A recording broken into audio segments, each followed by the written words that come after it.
Brenda 10 vjetëve të ardhshëm, Kosova nuk do të mund të jetë vend antar i Bashkimit Evropian. Ky qëndrimi i Veton Surrojti i prezantuar në forumin e shkollës politike është ilustruar me faktin që qeverisja aktuale nuk ka ide për integrim në familjen evropiane dhe shumë çështje të tjera. Ai ka thënë se Kosova po qëndron ndërmjet ardhmes evropiane dhe aziatike, ku modelet diktaturash të këtij kontinenti po trokasin.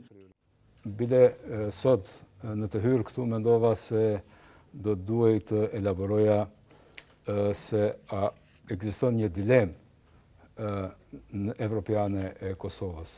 A mundet Kosova me u integru në Evropë fare, apo ka një dilemë aziatike, apo është rruga saj aziatike. Utkryqi duket kaq i madh mes Azisë dhe Evropës, nuk i përket as gjeografikisht Kosovës, do t'i përkiste shteteve të tjera. Por, kur them kushtimisht Evropë dhe kur them kushtimisht Azi, nuk mendoj në gjeografi, mendoj në mënyrë të administrimit, të menaxhimit, mënyrë të qeverisjes, mënyrë të shpenzimit të paras publike. I përballur me auditorin e përzgjedhur, si shembull krahasimi për qasjen aziatike të përmendur, ai ka folur për shtetin diktatorial të Turkmenistanit. Më pas ai ka thënë se Kosova nuk mund të hyjë në BE pa i eliminuar tenderët një burimor dhe përmirësuar qeverisjen.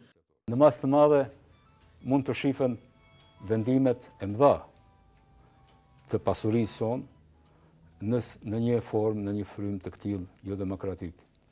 Shikoni vendimin e fundit për autostradë. Për autostradën Vërmic-Merdar. Kjo autostradë nuk ka plan, për këtë autostradë nuk dihet programi i finansimit dhe nuk ekziston një procedurë ligjore e saktësuar e cila do të përligjte vendimin ministror. Sipas tij, Ministria e Integrimeve Evropiane nuk mund të jetë super kryeministri apo mbi ministritë e tjera që të mund të priten lajme të mira prej saj. Kryetari i bordit të klubit për politikë të jashtme ka thënë se të gjitha aktorët, duke filluar nga shoqëria civile, duhet të nisin ta kryejnë punën. Mos integrimi i kohshëm me fqinjet në BE, ka thënë ai, rrezikon që Kosova të humbë një pjesë të territorit të saj dhe të mbetet shtet i dështuar.